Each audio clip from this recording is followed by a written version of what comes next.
Sejam todos muito bem-vindos ao terceiro episódio do podcast da Natureza à Mesa. O podcast que conecta o campo à sua mesa, falando sempre de uma alimentação saudável, sustentável e cheia de sabor. Eu sou Luiz Haas e eu estou aqui hoje junto com meu amigo Jean Paulo. Luiz, obrigado. Eu sou Jean, aqui apaixonado pelas boas conversas, pela natureza e onde a gente busca convidar pessoas, empresas inspiradoras para a gente compartilhar um pouco disso com todos os elos dessa cadeia de abastecimento. Como a gente fala aqui, da natureza até a mesa. E hoje a gente vai ter aqui um bate-papo que vai falar muito sobre qualidade e principalmente de sabor. Nossos convidados são referência para falar de sabor no mercado de FLV no Brasil, Jean. Muito bem, a gente está aqui com o seu Zé Roberto, seja muito bem-vindo, com o Caíto também, um prazer enorme tê-los aqui. Antes de começar o nosso bate-papo, gostaria de lembrar aqui o nosso agradecimento à GS1 Brasil, nosso apoiador. O que é a Associação Brasileira aqui de Automação, a GS1? É responsável pelos padrões de identificação dos códigos que a gente chama códigos de barra, códigos em linha e também dos códigos 2D. Essa identificação padronizada, ela facilita essa comunicação lá da produção até a mesa dos nossos consumidores, que é um pouco do tema que a gente fala aqui, né, nesse nosso encontro. E quem quiser ter mais informação, basta acessar o site, ali é possível ver o que são as soluções e também realizar as conexões dos contatos com a equipe da GS1. Então, gs1br.org. E você que nos assiste pelo canal do YouTube, não deixe de se inscrever no nosso canal, deixar seu like, assim você nos ajuda a crescer e levar esse episódio para muito mais pessoas. Hoje nós temos aqui dois convidados especiais, José Roberto e Caíto. Muito obrigado por vocês terem vindo aqui. E na nossa conversa informal, aqui nós temos duas gerações, né? O Caíto já falou assim, ó, vocês têm que dar uma relaxada aí, né? Então, como a gente é novato, a gente está aprendendo a relaxar. E aí eu até perguntei assim, né? Poxa, como vocês querem ser apresentados? Aí o seu Zé Roberto falou assim, aposentado. Eu queria que você me explicasse um pouquinho. Defina aposentado. Defina o aposentado que está nativo, então, por favor. Não é que está nativo, está só curioso. A gente acompanha os mais novos trabalharem, inclusive com uma eficiência maravilhosa, porque não adianta nem pensar se eu conseguiria fazer alguma coisa parecida com o que eles estão fazendo. Não dá. Então, hoje, eu faço parte do conselho da Itaueira e toda a parte comercial, o Caíto assumiu e muito bem. Tá? Olha. Quanto melhor ele fizer, mais chance de continuar aposentado você tem, né, Zé Roberto? Eu pretendo continuar aposentado o resto da vida e mais 10 anos. Muito, muito bom. A gente sempre começa no nosso episódio, a gente acha muito importante valorizar as empresas e as pessoas que produzem para alimentar esse país. Então a gente sempre começa contando um pouco da história das pessoas e também conhecendo a história das empresas. Então você já começou a falar um pouco, né, sobre o estado de aposentadoria, mas eu queria que você contasse para a gente um pouco da sua vida na Itaueira, depois o Caíto comenta um pouco da dele, e que vocês contassem para todos nós como a Itaueira começou, a história linda que a Itaueira tem, para que mais pessoas tenham acesso a essa história.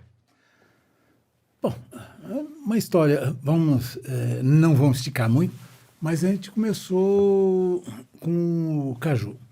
Nós começamos produzindo e trazendo o caju in natura para o mercado. Produzindo onde? A gente produzia no Piauí e tínhamos uma área de 1.200 hectares de caju. Escolhemos uma variedade com base no sabor, era mais doce, e com um teor de tanino, que é aquilo que deixa o travo, que normalmente a trava é a pior sensação de quem consome esse caju lá no Nordeste. Então, ele fica com a boca estragada durante alguns dias. Então, nós escolhemos uma variedade com um teor de tanino mais baixo e um teor de açúcar mais alto. Então, nós trouxemos um caju bom de comer. Quando nós começamos, eram 100 cestas que vinham dos produtores, de modo geral. O padrão era vir via aérea, metade do caju chegava estragado, E nós começamos com base num trabalho que meu irmão viu, pesquisadores da Embrapa, em que falava como conservar melhor o caju. Então, embalado, e começamos a experimentar. Nós chegamos a trazer coisa de 7 carretas por semana de caju. De caju. E esse trabalho, ele praticamente construiu o mercado, porque nós estávamos baseados em degustação. Nós fazíamos a degustação, ensinamos o consumidor a apreciar o caju. Mas o caju in natura. Caju in natura. Caju in natura. E Em que que ano, ano? que ano que Em foi que ano isso? foi isso? Isso em 94. 94. É. Então. E em 96 é que eu entrei no negócio. Meu irmão me convidou a entrar na área comercial. E nós começamos com caju. De 94 até 99, só caju. 99 teve um cliente nosso, irmãos Benassi, Sérgio Benassi. Ele chegou e, num bate-papo de final de ano, nos questionou: pô, eu estou com um problema aqui. Melão, estou trabalhando, mas o mercado está caindo. Porque está chegando só melão pepino. Isopor. Então, era mais para salada do que outra coisa. Aí, por que vocês não fazem a mesma coisa que vocês fizeram com o caju? Nós estamos precisando de um melão saboroso. Na hora, eu liguei, ainda estava no início do celular, aqueles tijolões, liguei para o meu irmão e ele questionou só uma coisa: e eles compram? Falei: ó, está aqui me dizendo que o que a gente produzia de melão saboroso, a gente vai ter negócio para eles. Deixa eu te fazer uma pergunta. O caju já era rei? O caju era do norte. A marca de caju principal era do norte. E nós tínhamos, vamos dizer, esse mercado muito valorizado. Nós ganhamos bastante dinheiro com caju. E baseado nessa construção de mercado, nós construímos o mercado de caju com base no trabalho de degustação no ponto de venda. Então, um produto muito delicado, fiz muita doação, cheguei a doar até para o Exército, e eles tinham que aproveitar o caju, que muitas vezes estava fora de condições de mercado, mas estava consumível, né? Sim. Então, nós começamos a fazer o trabalho com o melão. Isso foi em 99, o bate-papo, que surgiu essa possibilidade, e no ano 2000, em janeiro, eu recebi a primeira carga. Só que tem um problema. Metade desse melão veio miúdo, num tamanho que o mercado considerava abaixo do padrão comercial. Não era nem vendido. E, quando era vendido, valia 1/3 do preço por quilo do melão comum. Que era pepino. Que era o pepino. Só que o nosso melão miúdo era saboroso. Só que, na hora de vender, era tudo melão amarelo. Como é que vai fazer? E nesse meio tempo, eu visitei uma feira onde tinha uma pessoa com um problema similar. Tinha um produto que ele trouxe da Espanha, uma redinha para vender para citricultor, né, para embalar laranja, limão, mas não conseguia, porque era mais cara, mas era uma redinha bonita, tecida. Eu pedi a ele me cedeu alguns metros, me disse um atacadista que tinha uma grampeadora para fazer a embalagem. E, para você ter uma ideia, o padrão, na época, era melão de 2 quilos. Eu precisava dependendo do tamanho, eu precisava de 2, 3, até 4 melões para dar 1 quilo, os 2 quilos, desculpa. Então, eu embalava em conjunto, não embalava um a um, embalava em conjunto. Uma sacolinha 2, de melão, 3. uma trouxinha de melão. Começamos desse jeito. Só que chegou no final do ano, o mercado já começou a comentar: Ah, porque o melão da Redinha é gostoso. E aí eu estava conseguindo vender o melão miúdo pelo mesmo preço do graúdo. Na época, ninguém sabia disso. Nem o meu irmão. Eu só estava conseguindo vender, mas não contei para ninguém como é que eu estava conseguindo. Escondeu da família. Ele ensacou e não falou nada. E A comunicação é difícil. Comercial é assim, né? Tem que Comercial vender. é assim. Tem que vender, vamos vender. Eu ia comentar isso. Qual é a também. mágica? no final das contas, a partir do segundo ano, eu comprei uma maquininha usada, mandei para fazenda, mandei um rapaz para treiná-los e começamos a embalar. Aí, meu irmão, sujeito, vamos embalar um a um. E começamos o trabalho de divulgação. Com a marca do Norte. Com a marca do A Norte. marca. Aliás, a marca Rei. Já era rei. Nós começamos, porque tinha que ter. No início, nós começamos só com a Redinha, sem marca nenhuma. Depois, decidimos, numa reunião muito demorada, 5 segundos, decidimos pela marca Rei. Bem E comercial. mas, calma, a decisão pode ter sido rápida, mas a inspiração para esse nome, como é que veio? Eu Porque precisava... hoje falar dele que é consolidado é fácil, né? Mas em algum momento alguém pensou, putz, pode ser Rei, né? Pode ser outro nome. Como é que surgiu isso? Eu não lembro bem, mas eu creio que foi uma sugestão da Adriana, de minha sobrinha. Sim. E, no final das contas, adotamos essa marca. É a segunda marca. A nossa primeira marca, a marca principal, do melão mais bonito e tal, era do Norte. Quando começou a dar certo, no segundo ano, terceiro ano, vamos colocar, então, a nossa marca principal, a do Norte. Só que tinha um problema.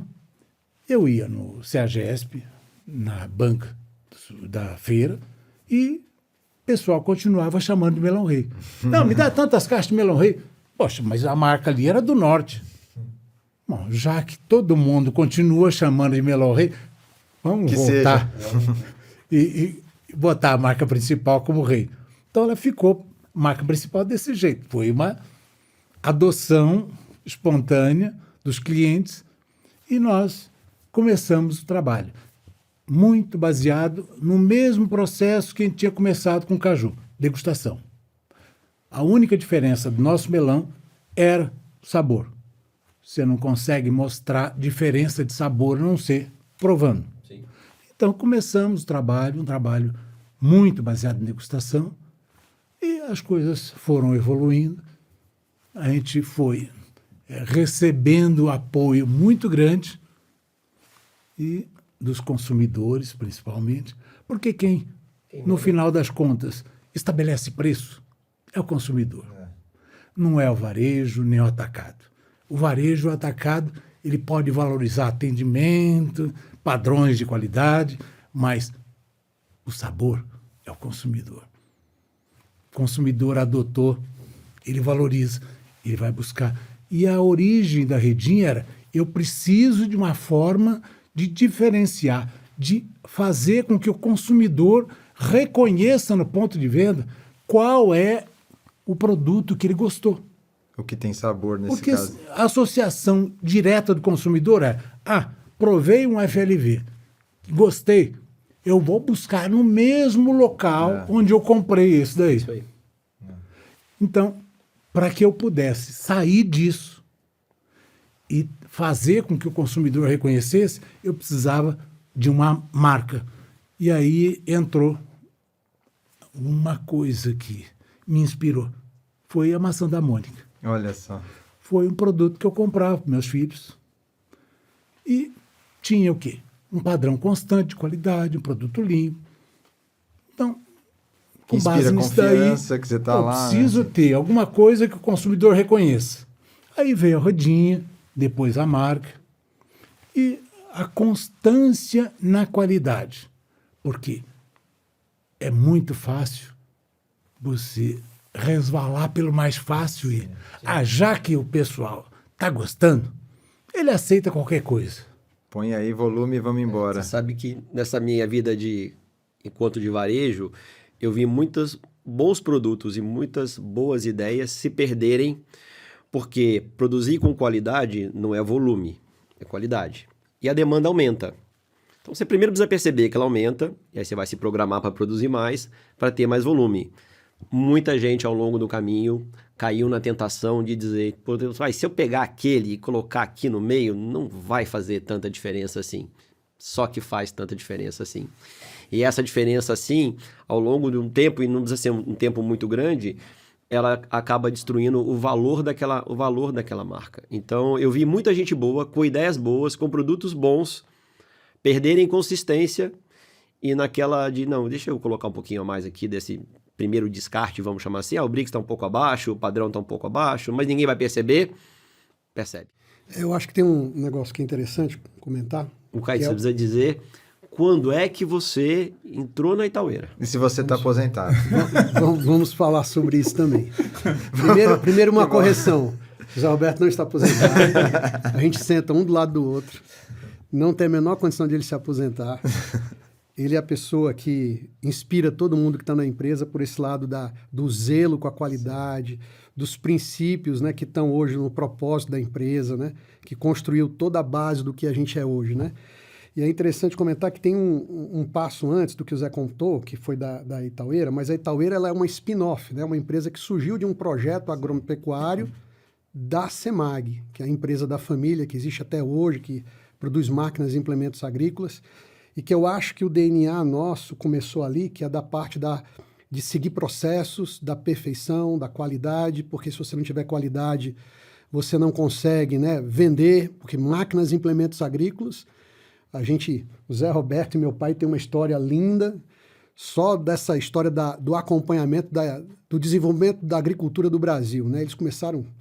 A CEMAG tem 50 anos, 52 anos, a Itaueira tem 42 anos.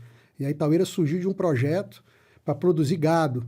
Então, acabamos indo para o caju e tal, que deu início, mas essa preocupação de você ter qualidade, de ter processo, de ter uma firmeza de propósito, de trabalhar, de motivar e unir toda a equipe, está lá nesse DNA que começou lá na CEMAG.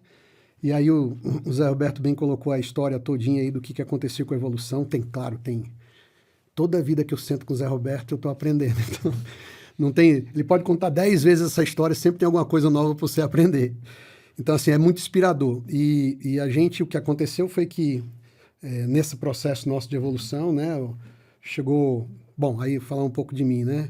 Em paralelo, eu comecei a trabalhar também na CEMAG, né? Eu e meus irmãos, né? A gente começou lá.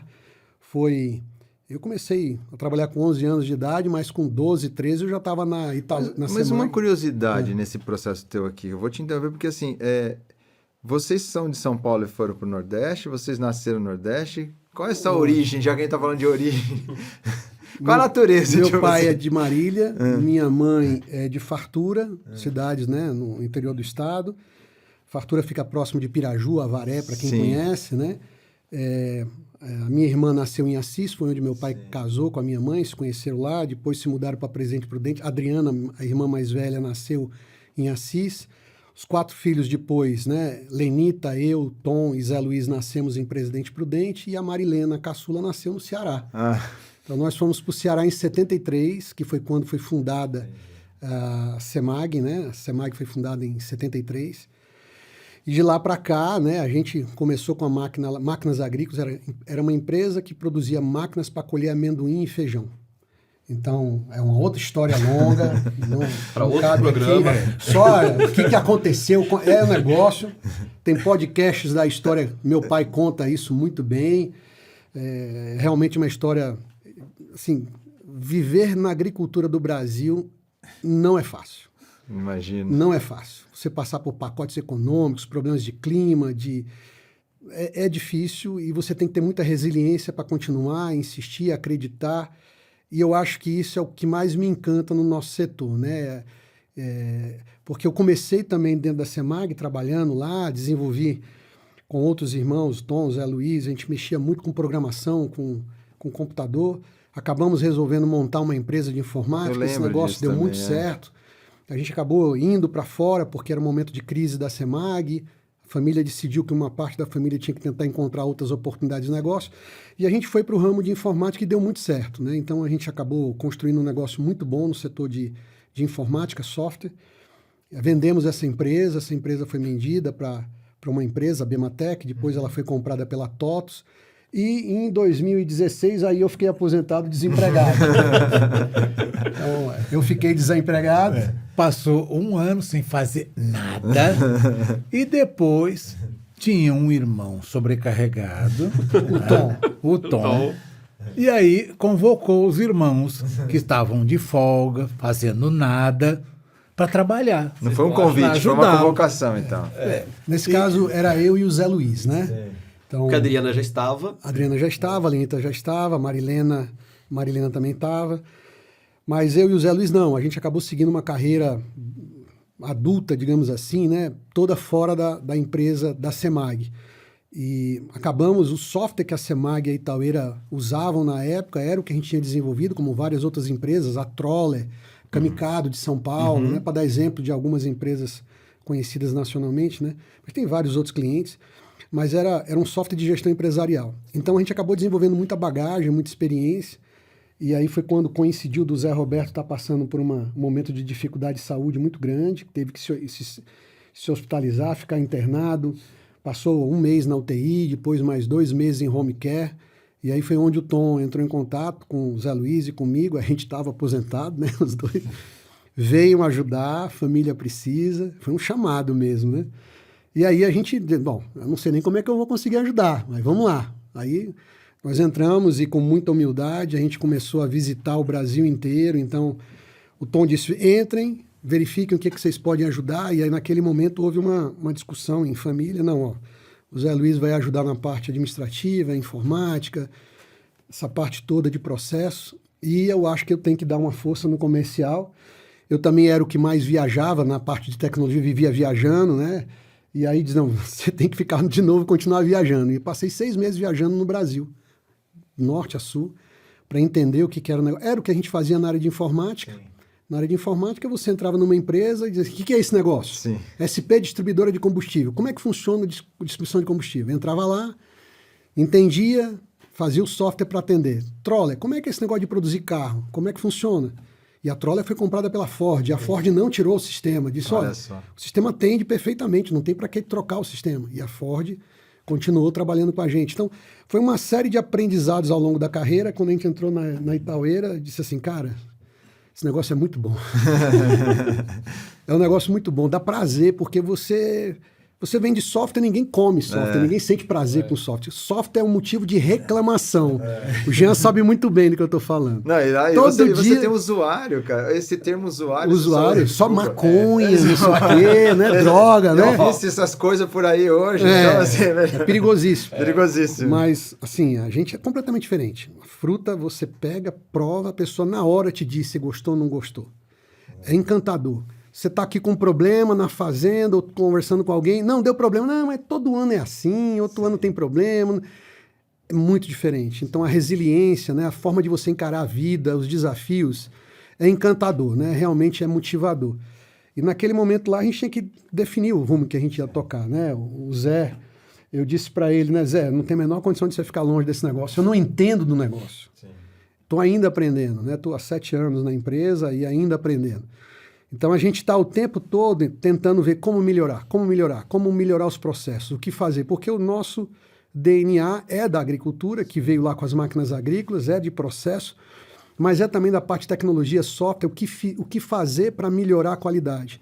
Então, toda empresa, ela é hoje, né, e aí sim, já seria uma coisa para comentar, como o Zé diz, né, da nova fase, né, que quando a gente entrou, houve esse primeiro momento de adaptação, de entender o negócio, e aí houve um trabalho muito grande de planejamento, do que a gente iria fazer, um planejamento estratégico. E aí, daqui para frente, e a gente entendeu que existia uma oportunidade muito grande de continuar construindo um trabalho focado no sabor, mas começando aí por uma linha de diversificação. Então, nós começamos outras linhas de negócio que acabaram surgindo. Todos os negócios da Itaúera surgiram com base em amigos. Quando a gente fala do Benassi, caju, né? do Benassi, quando a gente fala do pimentão, quando a gente fala do camarão, todos esses negócios, quando a gente fala do suco, todos são negócios que surgiram porque um amigo chegou e disse assim, por que vocês não fazem isso? Por que vocês não fazem aquilo? Por que vocês não usam a redinha? Por que não... Então, assim, Você criar um ambiente aberto a ouvir, a receber, a aprender com muita humildade é um diferencial muito grande, né? Eu queria fazer um comentário, Luiz, aqui, porque você falou assim, um ambiente aberto em ouvir. A gente está conversando com as pessoas de diversas áreas de produção, etc. Aqui, dentro dessa nossa iniciativa aqui, mas também fora, né? E a gente teve essa semana aqui uma possibilidade de conversar com muitas pessoas, em conjunto nesse caso. Essa questão da abertura para o diálogo é um negócio para ouvir, ter a paciência de ouvir o outro, porque, assim, ali está praticamente algumas chaves que destravam o benefício para os dois lados, muitas vezes, né? Mas as pessoas não estão tendo a paciência de parar e ouvir. Tempo para escuta. Tempo para escuta. Isso é impressionante. Reconhecer que você não é a fonte de todo conhecimento. Então, vamos absorver Sim. o que cada um pode te dar e pensar aquilo que de melhor vem de cada um e colocar em prática. Cada um tem a sua expertise, né? Sim. Vocês têm a expertise da produção do melão, você tem de outros produtos, vamos falar um pouco mais para frente deles. Quem opera no varejo deveria ter a expertise de operar o varejo e a gente entende que, de fato, essa linha está cada vez mais afastada e ela precisa estar cada vez mais próxima. Porque quando um entender a dificuldade do outro, as coisas vão funcionar melhor. Eu queria voltar num ponto aqui, só para não perder, depois que a gente avançar nessa linha do tempo. Você falou que você chegou em 2016. 2016. E em 2016, já faz quase 10 anos, eu visitei uma fazenda de vocês lá na Bahia. Acho que já estava começando, já tinha tido o problema da seca no Ceará. Foi. Né? E eu fui visitar a fazenda de vocês lá na época. O Zé Roberto não estava, ainda estava se recuperando. E o que você fala, a gente, toda vez que fala aqui de projeto, fala, tem sempre um doido. Eu achei eles muito doidos, porque eles pegaram 5 irmãos, entraram no avião comigo. Eu falei, se esse avião cair, eu não vou fazer a menor diferença para a empresa que eu trabalho. Mas se os 5 herdeiros dessa empresa estiverem nesse avião, então eu fiquei mais tranquilo, porque não vai acontecer isso, entendeu? Tem uma parte aí. Tem? Existe um conhecimento muito grande nosso dos riscos atrelados à aviação aérea. Porque meu pai é brevetado e o Tom é brevetado. Entendi. Então os dois entendem muito bem dos riscos que estão... Então vamos, como a gente está falando papo descontraído, eu vou contar um pouco disso, né? Na época, a Adriana estava mais participativa na questão comercial também. E aí eu tinha combinado isso com a Adriana. O contato era muito maior com ela e com o Zé Roberto, né? E aí, eu lembro que eu tava lá eu tava no Ceará, e ela falou, a gente vai visitar a fazenda. Aí uma hora falou, uma fazenda é na Bahia. Eu falei, mas dá pra ir lá de carro e voltar? Ela falou, não, a gente vai de avião. Eu falei, mas eu não comprei passagem. Ela falou, não se preocupa, a gente vai num avião, um aviãozinho pra lá. Beleza, aí 7 da manhã, tudo bem? 8 da manhã, tudo bem? Ótimo. Aí na véspera me liga, Luiz, tem algum problema se a gente for às 7 da manhã? Eu falei, não, nenhum. Ele falou, não, é que o piloto falou que tá muito quente. Vai estar muito quente. E quanto mais quente tiver, mais sacode. Então, se a gente sair 1 hora mais cedo, vai ser mais tranquilo. Eu falei, nossa, você não faz ideia de como você me tranquilizou. Você não quer ir às 5 da manhã, né? Podemos ir mais cedo, né? Só para contar, né, um pouco. Eu lembro bem disso. É isso mesmo. E me chamou muita atenção, porque já nessa época, vocês já tinham uma tecnologia, do que eu lembro que foi explicado, muito grande. E vocês já tinham um cuidado com as pessoas muito grande, né? Então, nessa época, e talvez isso esteja hoje mais evoluído, eu queria que você comentasse, né? A equipe trabalhando, vou chamar de trator, de uma maneira um pouco leiga, né? Sentadas, estavam fazendo o plantio, cobertas, não estavam expostas ao sol. Então, eu vi um cuidado e um investimento, porque às vezes a pessoa tem o cuidado, mas não tem o investimento. Então, um cuidado e um investimento grande para que as pessoas que estavam trabalhando ali naquela fazenda tivessem o melhor conforto possível. Isso me chamou muita atenção. Também, quando eu fui no packing de vocês, que tinha lá os caminhões que estavam para ser carregados, alguém da sua área de qualidade ia lá, né? Pegava a parede do caminhão, fazia um teste laboratorial, higienizava, tô certinho, né? Minha memória tá boa, né? Ótimo, perfeito. Higienizava o caminhão, O nome depois da pessoa testava. foi a Sônia. Foi a Sônia? Testava de novo, puxa, agora tá ok, eu posso colocar meu produto ali dentro. Então, quando a gente fala, você falou, a gente tinha um diferencial, sabor. Perceptível para o cliente, talvez. Mas eu que tive a oportunidade de conhecer há 10 anos atrás, já me impressionou muito todo o cuidado que vocês já tinham e o investimento em tecnologia da época na produção, com as pessoas, inclusive com o caminhão que transportava a mercadoria, né? O quanto isso de lá para cá evoluiu, teve a possibilidade de evolução, e queria que você comentasse um pouco disso, porque acho que essa questão da gente fala de sustentabilidade, cuidado com as pessoas é muito importante. E eu tenho um filmezinho até hoje daquele dia e me chamou bastante atenção, eu fiquei muito feliz com, É um prazer. com a maneira como seus colaboradores estavam sendo tratados. Só um comentário. Claro. Quando eu falo que o sabor é o nosso diferencial, para entregar esse sabor, Isso. eu tenho que cumprir algumas coisas. Então, é o cuidado com as pessoas, porque se você não tem o cuidado com as pessoas, você não vai querer que elas tenham cuidado com Com aquilo o produto. Isso que mesmo, elas estão isso trabalhando. mesmo. Então, é uma consequência. Então, você tem também detalhes como monitoramento de temperatura e umidade de todos os caminhões que saem da fazenda. Eu tenho esse controle com sistemas automáticos que vão, a cada parada, jogando para uma antena uma informação sobre todo o acompanhamento, minuto a minuto, de temperatura e umidade durante aquele transporte. Então, os cuidados de logística que nós temos para que ninguém receba mais do que está incapacitado para fazer a distribuição, porque uma mercadoria que é entregue em uma quantidade exagerada vai demorar para girar. E com isso, você vai ter uma fruta velha. Fruta velha não vai ter a mesma qualidade. Então, tem todos os detalhes que envolvem isso e que foram muito aperfeiçoados pela gestão do Caíto. Não é minha, pelo amor de Deus. Tem um bocado de gente envolvida. Sim, mas vamos lá. Quem comanda. A pergunta é muito boa e eu acho que tem uma coisa que é o cerne do que o Jean também está falando. Pessoas. Pessoas fazem toda a diferença. E a gente teve um trabalho muito grande que não foi meu, não foi dos meus irmãos, foi do meu pai e do Zé Roberto, que juntaram um grupo de pessoas que estão lá, que começaram da base.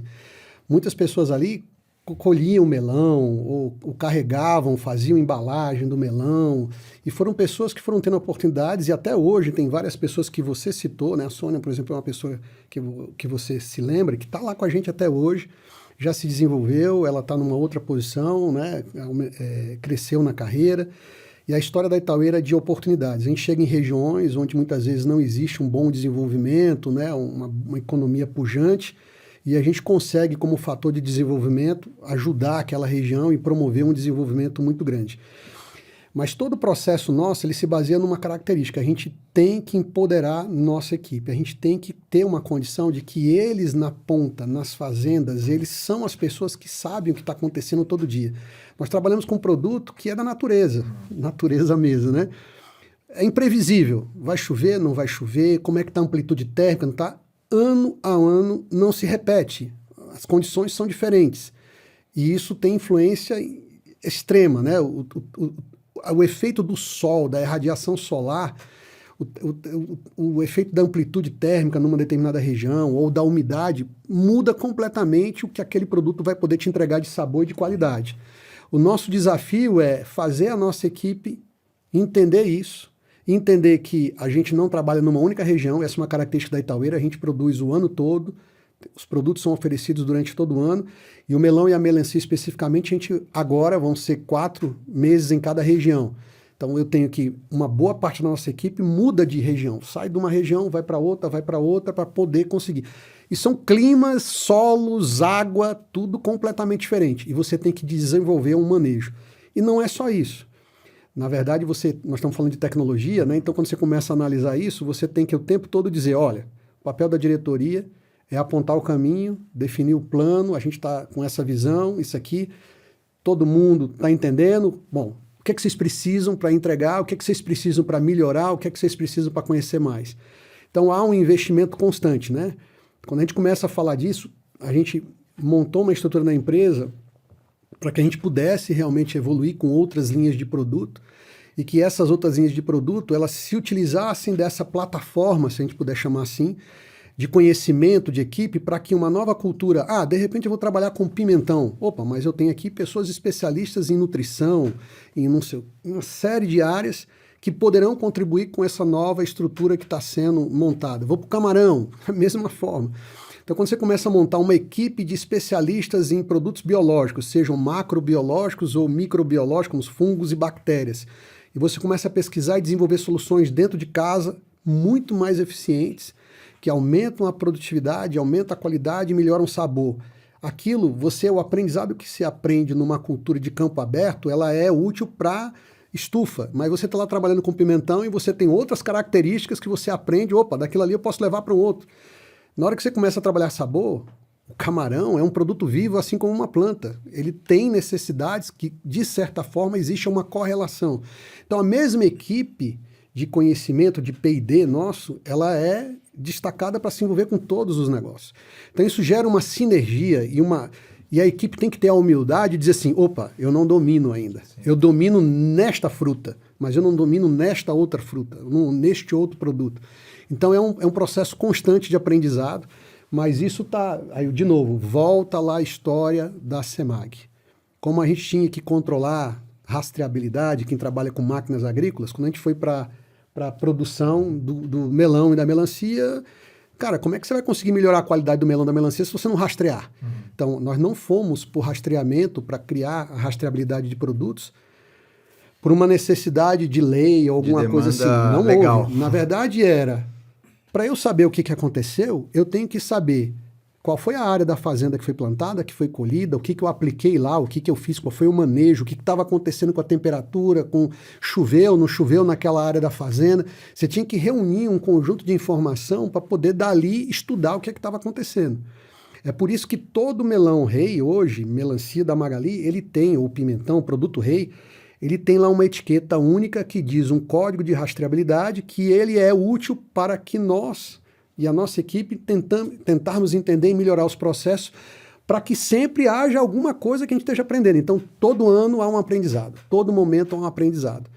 Então, dentro dessa estrutura a gente foi evoluindo, Luiz. A gente foi fazendo investimentos, monta laboratório.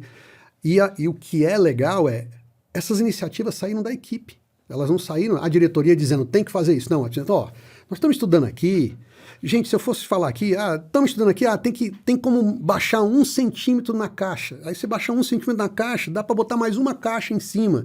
Então, a nossa equipe faz conta, a gente diz número. Eles apresentam para a gente o projeto. A gente tem uma pilha de projetos lá, né, Zé?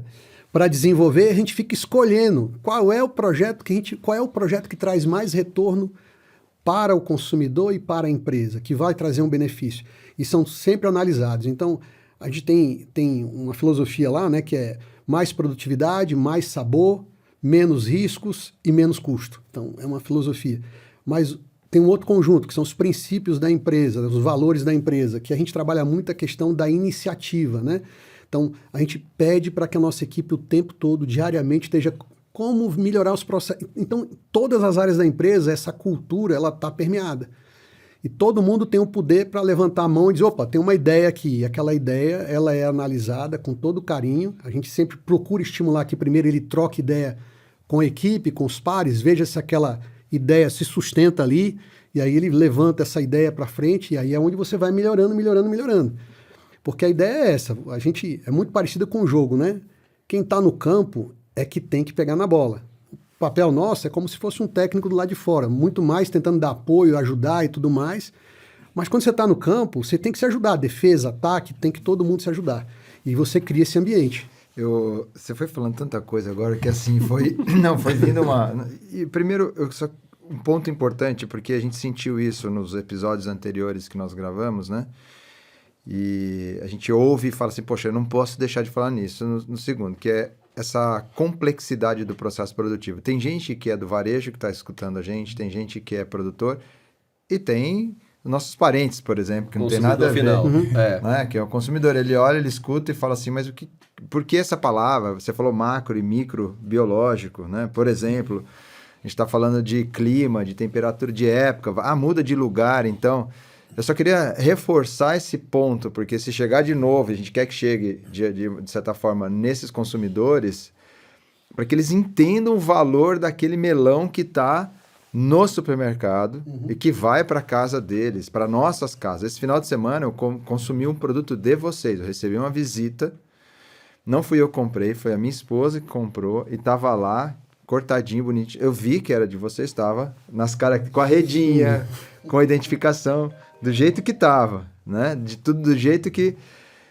E cortado, alguém cortou. Eu acredito que tenha sido a minha esposa. Cara, maravilhoso. As pessoas consumiram aquilo lá. Ela falou assim, eu acabei com o melão. Ela falou assim, eu quero para dividir com todo mundo e comer. Então, assim, eu acho que esse trabalho todo para chegar lá na ponta, para a pessoa ter essa sensação e esse sentimento. Então, estou fazendo toda essa história assim. Valorizem, por favor, quem nos ouvir, né, toda essa estrutura que é feita e todo esse caminho construído para o produto chegar bem nas nossas casas. Qualidade não é por acaso, né?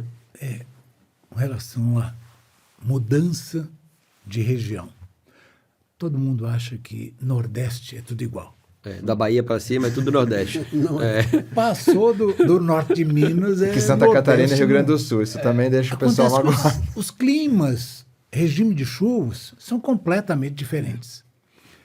O melão tem, como toda planta, tem exigências. Ela tem aquelas condições que são melhores. Então, a gente vem sempre em busca de plantar onde as condições são mais adequadas para conseguir atender a nossa necessidade de sabor mais facilmente. Então, a gente sempre está buscando as melhores condições de clima. Com relação aos biológicos, a gente procura evitar o uso de químicos, sempre que possível. Então, na medida em que você evita o uso de químicos, qual o caminho? O biológico. E isso daí é realmente difícil. Tivemos que contratar alguns PhDs aí, montar laboratórios. Eu anotei isso, a gente vai chegar lá, porque eu fiquei muito interessado nesse tema dos PhDs. Porque você combate fungo com fungo, bactéria com bactéria. Então, os macrobiológicos seriam os animaizinhos que são predadores das pragas. Então, eu tenho um bichinho que vai lá comer o que está fazendo mal, o que está prejudicando a lavoura. Então, eu consigo produzir com qualidade, e quando eu faço qualidade, eu estou falando em sabor. É o nosso objetivo. Então, consigo fazer isso sem macular o produto com um produto químico. E a natureza fazendo o seu equilíbrio, né? Quando a gente usa produto químico, quando é necessário, nós vamos usar, é sempre com o cuidado de não haver resíduo. Ou seja, aquilo que está indo para o consumidor está sempre completamente isento de resíduos. E nós fazemos uma quantidade enorme de análises. São milhares de análises por ano.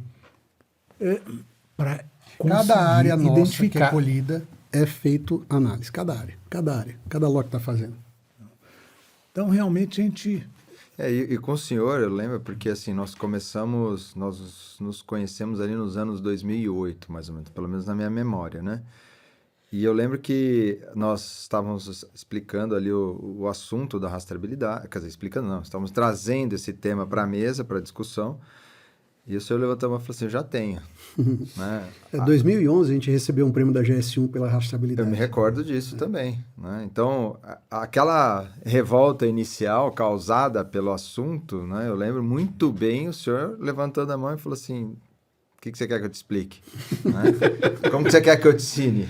Praticamente foi isso. É porque gera um benefício para o produtor, ele entender como melhorar a produção. Né? Sim.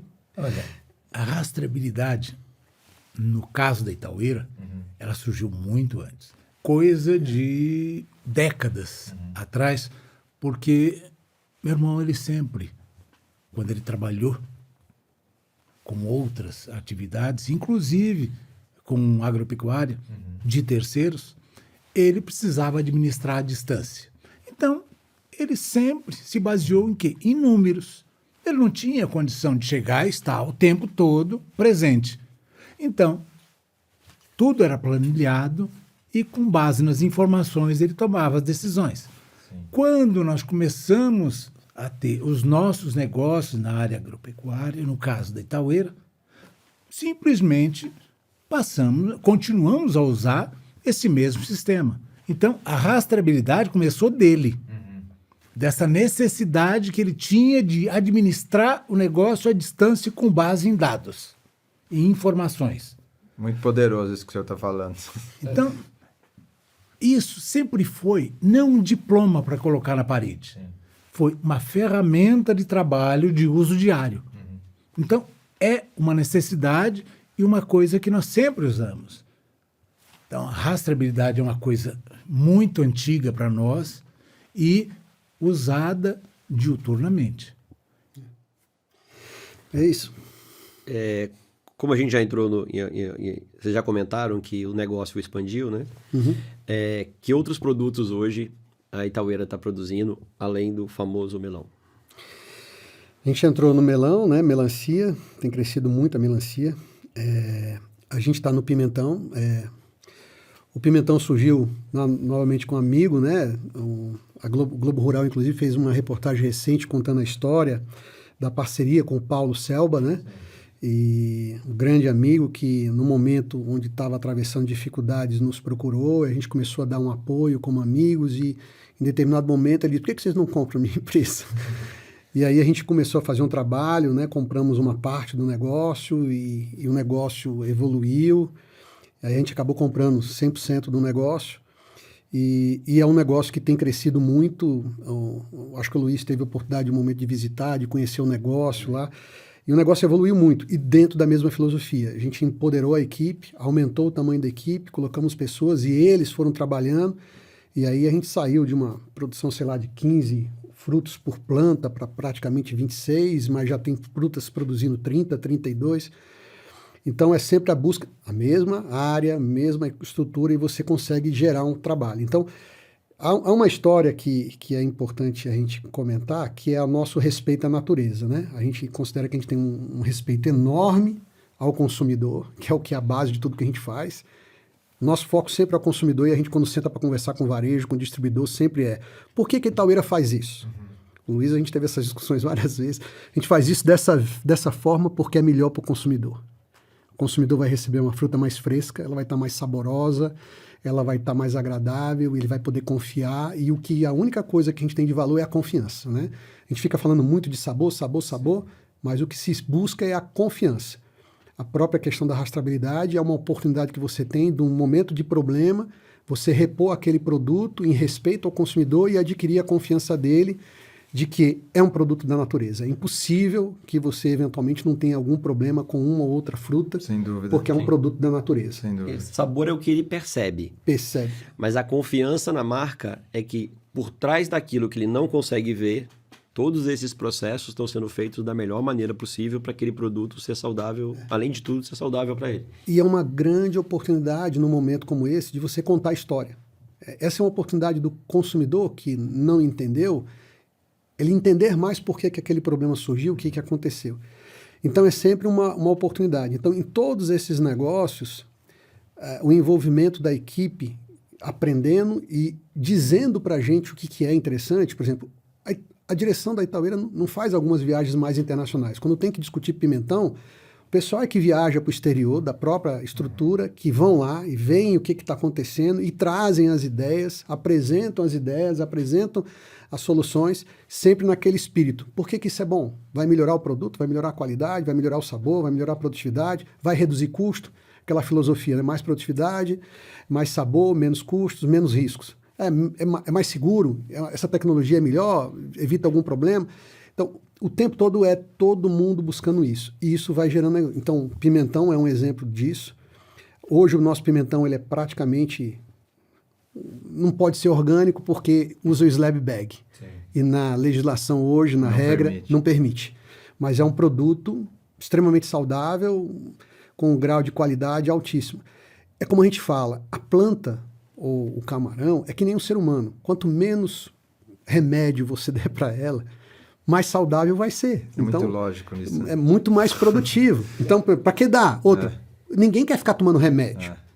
Tomando remédio, se eu tomo remédio, eu estou gastando dinheiro. Então, ninguém quer dar nada de produto para planta. E você vê como é que é interessante. A gente, no episódio passado, né, conversou com o Marco da Rayar, falando sobre as galinhas orgânicas e elas não tomam remédio. E como é que você faz? E o princípio é o mesmo. Não, se ela está com o pé no chão, ela está criando um anticorpo natural, ela está vivendo melhor. Quanto mais remédio você dá, mais suscetível a ter problema ela tem. Então, está muito início. Você vê que é a natureza que conversa de diversas formas. Né? E o legal, o que é, assim, gratificante é quando você vê o ciclo que é a equipe trazendo as soluções. Então, por exemplo, quando a gente fala de melão e melancia, a gente fala de agricultura regenerativa, que é uma coisa espetacular que a gente está fazendo, que você pega e começa a plantar no próprio solo onde você colhe o melão, você começa a plantar capim, e aquele capim, ele recupera o solo e você entra com um processo de melhoria contínua. Então, aquilo torna naturalmente o ambiente mais resistente. E não é só isso, tá? Aí entra os fungos, as bactérias que nós estamos desenvolvendo dentro da fazenda, que aquilo consociado cria um microambiente lá no solo que as pragas elas não conseguem se proliferar. Então você cria um ambiente tipo assim, não existe um ambiente aqui perfeito para propagação da doença. Então, na verdade, você cria um oposto, um ambiente saudável onde não tem problema. E isso vai da mesma forma para o camarão. A gente diz, olha, a gente não tem que tratar o camarão, a gente tem que tratar a água. É verdade. Nós não temos que tratar o melão, nós temos que tratar o solo. Se você fizer um bom solo, tudo bem, tem clima, tem nutrientes que você vai dar no sistema de irrigação, mas é o conjunto. E o legal, que é realmente o que é encantador, é quando você começa a ver a equipe trazendo, olha, vamos fazer esse teste. E lá na Itaueira é assim, você quer fazer um teste? Tá bom, quanto que você precisa de área? Quero tantos hectares. Tá aqui, ó, faz o teste. A gente apoia o teste. Então, isso é enriquecedor, porque você vai criando um ambiente onde todo mundo se sente empoderado para dar ideias e sugestões que contribuem para a melhoria do todo. Então, o pimentão, a gente conseguiu fazer um trabalho muito legal nisso. O camarão foi mais ou menos parecido. A gente, na crise de 2016, foi uma crise muito grande, que a empresa quase quebrou, que nós fomos obrigados a fazer o fechamento da nossa fazenda do Ceará, por conta do problema de água no estado e tal. O governo... E é bom falar isso, porque parece que tudo é bonito, né? Que tudo é maravilha, né? Assim, todo mundo acha que nós produzimos, todo melão nosso é saboroso. Existe melão bom, ruim, sujeito às condições climáticas. O que acontece é que, se o melão não é bom, eu não coloco Ele no não é mercado. rei, né? Não é rei. Ele não é rei. Então, é só isso. É abrir mão de faturamento, é ter a consciência que aquilo lá não tem a qualidade que o consumidor espera, portanto, eu não vou colocar no mercado. Então, em 2016, quando eu entrei...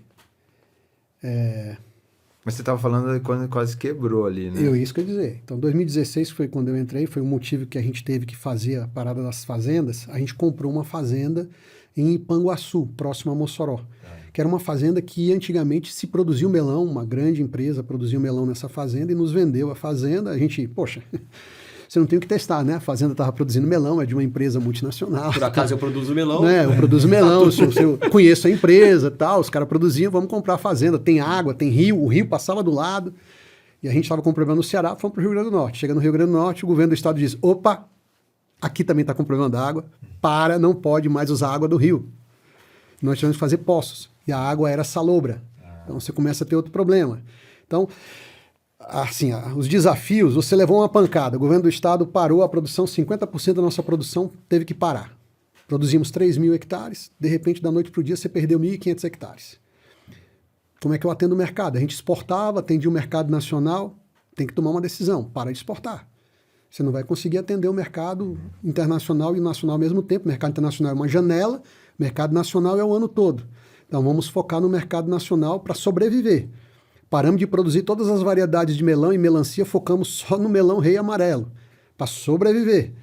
Aí entra na fazenda, vai começar a produzir o melão. O melão não sai com sabor, não sai com qualidade. Eu me lembro que em 2016, quando eu entrei, a gente doou 11 carretas de melão que estavam vindo para São Paulo, porque eu comecei a abrir os melões e O melão é um produto que os americanos dizem, né? It's like a melon. Porque você nunca sabe o que é se você não abrir. Então, o melão tem uma casca que protege naturalmente o que está dentro, mas você não sabe o que está lá dentro da qualidade. E aí é onde entra a confiança. Você tem que confiar que aquele produto lá ele vai estar bom. É diferente de uma fruta que você, às vezes, olha ela e ela é bonita externamente, não tá com o problema do melão, às vezes, está lá dentro. E aí a gente abriu os melões e você pegava e abria e disse, cara, aqui tem 40% do melão com problema. 40%. Mas tem 60% que tá bom. Mas Eu não sei, né? eu não sei. Você não abriu, né? Eu não sei. Eu vou perder. Então você, cara, doa tudo. Então a gente pega rastreabilidade. Qual é o lote da fazenda que está vindo esse melão? Lote tal. Pega tudo que está vindo dessa local da fazenda, doa. Foram 11 carretas, foi carreta doada para todo Paraná, Minas Gerais. Aí o Mesa Brasil tem que fazer um reconhecimento, é um grande parceiro nosso. Ontem, coincidentemente, me encontrei com a equipe da Mesa Brasil, o Heron, que é uma pessoa que está há muitos anos em contato com a gente, com a equipe dele lá na APAS. E a gente conversando, porque ontem mesmo a gente já tinha doado mais praticamente uma carreta de um lote novo, de uma variedade nova que nós estamos testando. E que ele estava comentando, produto saborosíssimo. Por quê? Mas é porque ele estava com a semente solta. Então, com a semente solta, o consumidor ele vai comprar, vai abrir. E a gente estava, eu e o Zé Roberto, 2 dias atrás, a gente tinha analisado, tinha chegado uma variedade espetacular, saborosíssima, um novo manejo, mas a semente solta. Você tem que doar. Sim. Porque senão você está destruindo a confiança do consumidor e a marca. Bom para ser consumido, mas inviável para venda. Sim. É engraçado, construção da marca leva uma vida para você fazer, mas para destruir é rapidíssimo. Esse processo, assim, num problema, numa situação como essa, né, que tem que se tomar uma decisão da doação, vocês estão em muitos irmãos, né, tem 2 gerações trabalhando em conjunto, como que é essa convivência? Aí a cadeia de confiança de novo, né? É a história da cadeia de confiança. Nós estamos no ramo que você tem que construir parâmetros que avaliem o que está acontecendo. Hoje, a gente não entrou nesse detalhe, mas tem muita tecnologia hoje envolvida. Então, tem muita rastreabilidade em todo o processo. Sim. Então, a gente mede tudo o tempo todo. Existe um custo. A gente destrói melão muito. Você destrói melão na fazenda, destrói melão no packing house, destrói melão de testemunha. Mas é a forma que você tem de garantir o padrão de qualidade. Então, há um investimento muito grande para você chegar nesse padrão. O nosso santo, a gente brinca na Itaueira dizendo que você tem que escolher um santo para rezar. Ou é o santo da produtividade, ou é o santo do sabor. Nós escolhemos o santo do sabor. Então, você não pode pedir o milagre para 2. Escolhe um. Pega não é ele. Quando te convém, né? Exatamente. Então, cara, você busca a melhor produtividade possível, mas o sabor é o que está em primeiro lugar. Então, todo mundo sabe disso. Aí é onde entra a história que eu falo sempre da questão das pessoas, né, Zé? Se você for analisar como é que é o dia a dia na fazenda, você tem que empoderar, porque o problema não é o melão chegar aqui. O problema é o profissional que está colhendo o melão. Aquele cara que tem maior poder.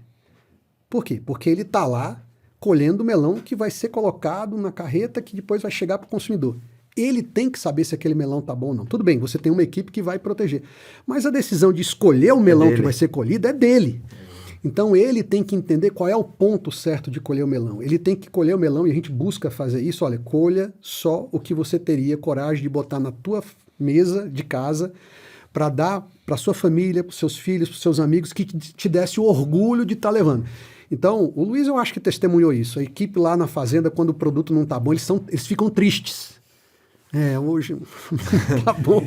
Bate um clima pesado. Por quê? Porque o que dá prazer a gente, o propósito, né? Eu acho que a gente não comentou isso, o propósito da Itaueira, que nos une todos, é levar prazer e alegria para as pessoas através do sabor. Então, levar prazer e alegria é muito profundo, né? Mas por quê? Porque a coisa mais básica de prazer que existe na vida é comer. Todo mundo, quando come, se comer uma coisa boa, ele vai se manifestar. Sim. Ele pode estar feliz, mas o que a gente procura não é a felicidade, a gente procura a alegria. A alegria é extrovertido, né? É isso aí. Meu Deus do céu, que vinho maravilhoso! Meu Deus do céu, que melão maravilhoso! Que carne maravilhosa! É uma forma de você estar normalmente em grupo, senão você não estaria se manifestando, e você compartilhar, né? Fazer aquele compartilhamento. E esse sentimento é que a gente busca em todos os produtos. Então, quando a gente vai pro pimentão, vocês não conseguem imaginar o dia que o Zé Roberto chegou para mim e disse que eu ia ter que vender pimentão. Eu digo, Zé, como é que eu vou conseguir vender pimentão? Expressar isso em sabor. Nós vamos cortar o pimentão um por Daquele um jeitinho e dele, vamos dar pro pessoal. O problema é quando você pegava ele fazendo gente que tinha alergia a pimentão, provar pimentão. Disse, eu não como pimentão. Né? E aí ele começou, não, pimentão é muito bom para Alzheimer. Não, é ruim. O nosso pimentão, ele não é bom para Alzheimer. Porque Alzheimer afeta a memória. E o nosso pimentão não afeta a memória, no sentido de você ficar lembrando o dia inteiro aquilo que você almoçou. Você come e esquece, porque ele não fica brigando com você. Então, muito bom. Nosso pimentão tem esse atributo. E a maioria das pessoas acaba tendo um preconceito. E bom, já que é assim, vamos fazer as pessoas, vamos convencer as pessoas a experimentar o pimentão da pior, teoricamente, a pior forma possível, cru. Pois funcionou. Então, vamos mostrar e provar. Eu queria dizer que eu assisti o episódio do Globo Rural. Sugiro que as pessoas busquem lá. É fácil buscar no aplicativo da Globoplay e acessar. É episódio que passou no dia 4/5, que é uma referência. Eu achei muito bacana o episódio. Eu até marquei aqui, só para a gente não perder isso, que você tem uma pós-doutorada em ácaros predatórios.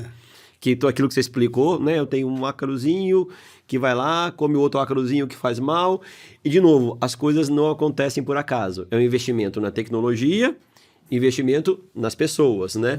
E chegar a esse grau de ter alguém pós-doutorada para cuidar disso é um nível de investimento grande da parte de vocês, né?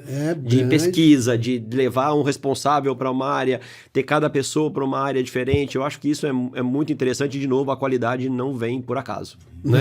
Não é por sorte, né? E hoje deu tudo certo. Não é por isso. Você tem que trabalhar.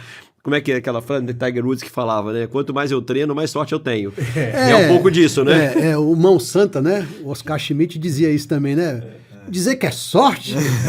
Rapaz, eu entro na quadra, enquanto eu não fizer 1000 cestas, eu não saio. Saio né? de lá. E ele escolheu a esposa dele porque era que ia buscar a bola, né? Toda vida que ele namorava uma menina, ele levava pra jogar bola com ele, quando a menina não pegava as bolas. Esse aqui não dá certo. É um bom critério de seleção. Mas é mais ou menos isso. A gente trabalha com equipes, né, nos campos, e realmente, como você comentou, é um ambiente desafiador, né? Ir para o campo, sol, não sei o quê. Então a gente procura dar a melhor condição para a equipe, e a equipe tem que se sentir valorizada e respeitada, né? Então eu acho que é um conjunto. E a gente realmente, ao longo dos últimos anos, a gente tem feito muito investimento em tecnologia com equipes. De novo, é trazida a proposta, né? Tem um laboratório para ser construído. Mas para quê? Não, porque nós temos que analisar a seiva. Mas para que analisar? Não, porque hoje quando a gente manda analisar a seiva, vai, aí volta. Hoje não, a gente vai para o campo. Um dia para um melão é como se fosse um ano para um ser humano. Porque um melão, ele leva 60 dias para ficar, né, maduro, né, depois que você plantou. Se você for comparar com o ser humano, é mais ou menos como se fosse um ano. Então, se você pegar um dia e perder um dia, é um ano que você perdeu. Tá? Então a gente tem que medir, tem que alguma coisa fazer lá no campo para poder... Como é que você vai fazer isso se você não mede, se não faz um exame de sangue? Então medir a seiva, não, beleza. Mas nós temos que analisar o solo. Hoje nós tiramos o DNA total do solo. A gente tem equipamento na fazenda hoje que você vai lá, pega uma amostra do solo, ele tira o DNA total do solo. O que é isso? Você vai saber tudo que tem ali. Porque você tem os primes de cada tipo de problema. Primes de bactéria, de fungos, de não sei o quê, de benéficos, maléficos e tal. Você pode não saber exatamente qual é, mais ou menos um processo como detectar vírus do ser humano. Sim. Você não sabe qual é a cepa daquele lá, mas você sabe o que está acontecendo. Aí você vai detalhando, até que chega num ponto e diz, olha, isso aqui é o problema da gente. Não está nem mapeado ainda em nenhum local do mundo. Beleza, nós vamos ter que encontrar o inimigo natural dele. Aí você pega... Então nós temos PhDs hoje de bactéria, de fungo, de macrobiológicos. Então, joaninha, né? Ácaros, né? E aí isso vai gerando uma melhoria para todo mundo. Porque é gostoso de você ver isso. É gostoso, tá certo? E aquilo pode até no futuro vir, né, a se desenvolver ainda mais, e é uma coisa que vai gerando benefício. E isso não é só ali. Você vai para a parte de composto. Aí você começa, antes comprava, não, agora não, você começa a desenvolver o composto dentro da fazenda, com também produtos biológicos que você coloca lá para poder melhorar a própria parte de processamento do composto. Então, é o tempo todo você diz, cara, tem muita coisa para aprender. É muita coisa. E aí, quando a gente comprou agora um drone com uma câmera de calor, que só a câmera foi R$300 mil, só a câmera que bota no drone. Porque ela vai percorrendo e aí pela imagem de calor você já sabe se tem um problema em algum pedaço da fazenda. Então, Luiz, se você ficar, a gente for ficar conversando aqui, se você fizer outra visita à fazenda, você de cara, imagina. Como evoluiu, entendeu? E isso é uma coisa que a gente tem que realmente contar para que o pessoal entenda. Entenda. Você manter um padrão de qualidade e tal, é difícil, é desafiador, mas tem muitas oportunidades, né? Para a gente fechar o tema do camarão, você começou a falar e aí a gente mudou o assunto. Sim, mudou o assunto. Conclua como é que nasceu o camarão. O camarão começou com essa crise, a gente comprou essa fazenda lá em Panguaçu, plantamos lá o melão, foi esse momento que teve esse desastre aí, que a gente teve muito problema de qualidade. Eu, pessoalmente, visitei alguns clientes nossos para enxergar o que estava acontecendo, para me desculpar pessoalmente com eles. Foi um momento muito doloroso e tivemos que fechar a fazenda. Impossível produzir melão lá, não tinha água, não tinha condição, assim como nós até hoje temos as áreas do Ceará, que eram a antiga fazenda que a gente produzia o melão fechadas, e elas estão lá, e aí nós estávamos lá com a fazenda fechada e os amigos, a gente conversando, aí um amigo que é um dos grandes produtores de camarão do Brasil, ele chegou e disse, mas por que você não planta camarão lá? Plantar, né? Mas como assim? Não, a água que vocês têm é perfeita para camarão. Você já está com os tanques lá que é de água, né? Que vocês tiram a água lá do poço para poder plantar. Pega aquele tanque lá e bota camarão lá e vê lá o que acontece. Aí nós começamos a fazer o teste. E foi muito bem. E a coisa começou a se desenvolver. A gente acreditou no projeto. Camarão, ele não teve dificuldade em comer não, né? Camarão não tive dificuldade. Você precisou forçar ele a comer camarão, Zé Roberto? Um pouquinho. Mas ele aceitou, ele é bonzinho. Resiliente, né? Mas o camarão foi um negócio interessante, né? Assim como o melão, como o pimentão, a gente diz, bom, tudo bem, camarão é camarão. Como é que a gente faz alguma coisa diferente? Aí foi onde entrou todo um trabalho de pesquisa, né? Assim como o pimentão, a gente vem trabalhando, o pimentão é importante contar isso, a gente só está expandindo a área agora. Então, foram 5 anos aí também, quase coincidentemente aconteceu o problema, né? Que a gente entrou no camarão mais ou menos na mesma época que a gente entrou no pimentão. Só que lá já era uma fazenda nossa, nós não compramos, né? E o que aconteceu foi, nas 2 unidades a gente acabou aprendendo, há uma história do respeito à natureza, né? Cara, a gente respeita qualquer produtor de qualquer fruta. Eu posso entender tudo de melão, mas eu não entendo nada do resto dos outros produtos, porque cada produto ele é diferente. Às vezes a variedade de melão ou a melancia é outra. E você tem que reaprender tudo, porque o que você fez para um não funciona para o outro. É que nem filho. Você pode ter 3 filhos, os 3 são diferentes. A regra não vale. A regra não vale para um para os outros. Você tem que respeitar. E essa humildade nossa de dizer assim, eu não entendo desse bicho, deixa eu respeitar quem está lá o dia inteiro, que é o pessoal que está na fazenda, e o que a gente pode fazer para dar poder para eles, que eles nos ajudem a entender o que está acontecendo e como melhorar. Então, eu diria que se é uma mensagem que a gente pudesse passar para todo mundo, empodere sua equipe, dê poder a eles, eles entendem, eles estão todo dia colhendo, eles estão todo dia convivendo com a fruta, com a planta, e eles vão te ajudar. Você no escritório, viajando, você não vai conseguir fazer, não dá conta. E aí o que a gente fez foi, empoderamos a equipe da fazenda, gente que trabalhava com a gente com melão. Tem um amigo nosso que, eu e o Tom, era da época do colégio, a gente conheceu e entende muito de camarão, veio trabalhar com a gente, o Ricardo, mas outras pessoas como o Lucas, outras pessoas que estão lá na fazenda se desenvolveram e aí a gente foi aprendendo, ano após ano. Beleza, de novo, Zé Roberto, o homem do sabor. Cadê o sabor do camarão? Cadê o sabor do camarão? Tem que ser diferente. E a gente foi criando, né, um produto diferenciado e hoje a especialidade nossa é produzir camarão acima de 50 gramas. Camarão acima de 50 gramas, não sei se vocês têm noção, a gente produz camarão de 70 gramas. É um negócio que está no tamanho da mão aqui, é enorme, parece uma lagosta. E esse é um produto diferenciado. Então a gente hoje está construindo um mercado que não existe para camarão, a gente está construindo um mercado que, abrindo as oportunidades para esse tipo de camarão, tá sendo muito, de novo, né? A gente sempre na Itaueira, a gente é assim, tem um desafio aqui, massa, tem um desafio. Que bom. Vamos de novo, né? Mais um, né? O desafio é como ensinar o consumidor a comprar camarão e comer camarão e se sentir, né? Diz assim, cara, é fácil. Cara, camarão, em 2 minutos você faz. É muito rápido. Só com sal, não precisa botar mais nada. É. Você tira ele, tá lá, bota na frigideira. De um lado do outro, acabou, né? Incrível, é incrível. Acende a panela, esquenta bem, bota um fio de azeite. Cara, Se quiser, pode pôr um pimentão, né? não, aí é outra história. Aí é outra história. Uma coisa que eu achava, não, precisamos desenvolver um molho, uma receita. Até que eu fui aprendendo e conseguiram me ensinar uma coisa. Você não precisa de coisa nenhuma. O camarão é saboroso. E como é que você faz? Bota o salzinho. Não estraga ele com o Não molho. estraga, não estraga, não estraga. É só você fazer sem exagerar, porque se ele ficar muito no fogo, o que vai acontecer é que ele vai enrijecer e vai ficar borrachudo.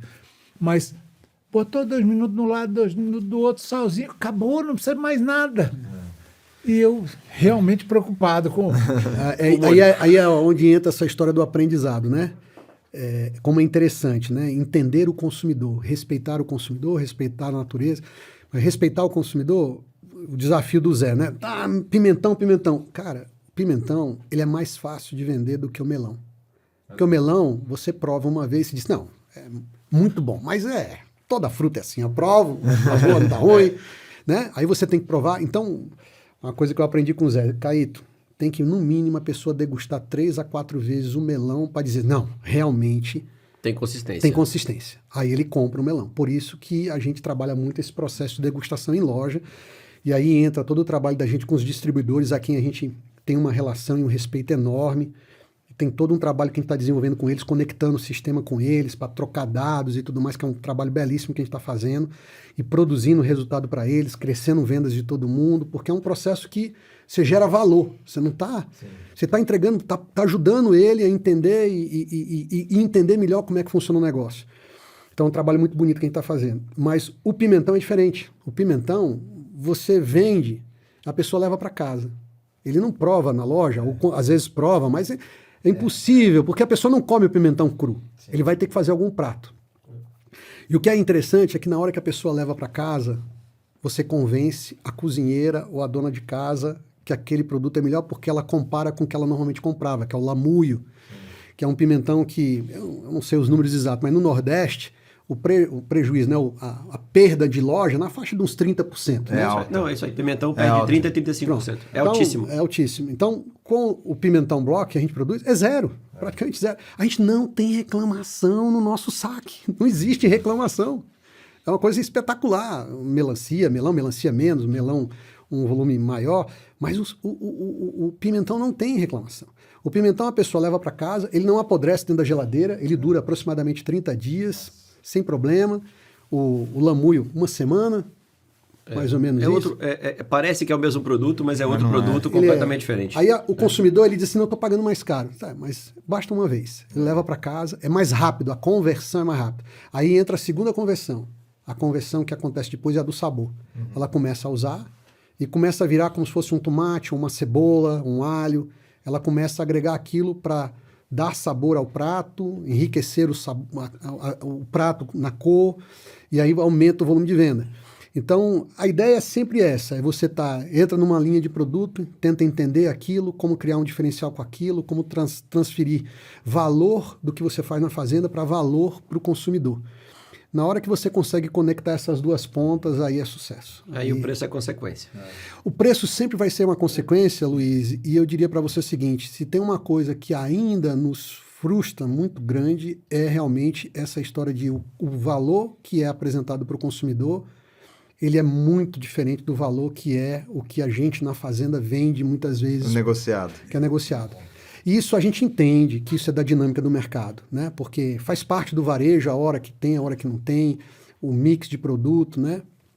Que tem, a loja que tem um padrão e aquela loja ela tem um custo diferente, mas a gente é muito penalizado por isso, porque a gente tem um saque muito ativo. e os nossos consumidores, eles ligam para a gente falando dos preços no mercado. Né? Então, tem um projeto bonito que eu até soltar aqui em primeira mão que a gente está fazendo, é um trabalho que a gente tá para liberar, que é um trabalho com os feirantes em São Paulo, que é um projeto inovador que a gente está querendo fazer com que os feirantes de São Paulo trabalhem com os nossos produtos com preço mais numa linha, né, digamos assim, de preço acessível, que a gente entende que há ganho de valor, que é uma faixa de preço que todo mundo consegue ganhar. Justa, mas que mais do que isso, estimula o conhecimento e consumo do produto, né? Então, tipo assim, você que de repente não teve oportunidade, eu brinco muito dizendo que a gente tem ainda a capacidade de crescer pelo menos 200% a venda de melão rei no Brasil.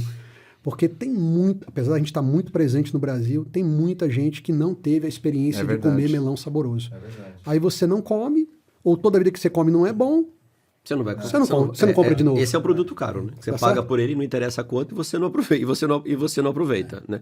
Você lembra, eu mandei para você uma vez, eu estava assistindo um podcast de uma pessoa de marketing, né? Entrevistando uma diretora de marketing de uma empresa. E aí, no meio da conversa, essa pessoa que estava, né, do podcast fala: é difícil fazer marketing de algum produto, de commodities. E aí ela vai dar o exemplo assim: imagina fazer marketing de melão. Como se fosse tudo comum. Aí ela mesma se corrige. Aí você vê como é que é a questão da marca. A não ser que você seja o rei do melão. Aí a menina vai e fala: é verdade. E ela vai e comenta assim: mas tá caro. Ô pessoal do Rei do Melão, baixa aí o preço. Aí vem um pouco do que você falou. Ela está associando isso a você. Exatamente. Não está associando ao ponto de compra. Aí a outra pessoa fala: mas toda vez que a gente compra tá doce, né? Ela fala: é verdade. Pronto, a conversa foi embora, acabou o assunto. Entendeu? Então isso reforça as duas coisas que a gente está falando aqui. Uma a minha percepção de desembolso pode ter sido alta, mas é bom. Então acabou o assunto. Sim.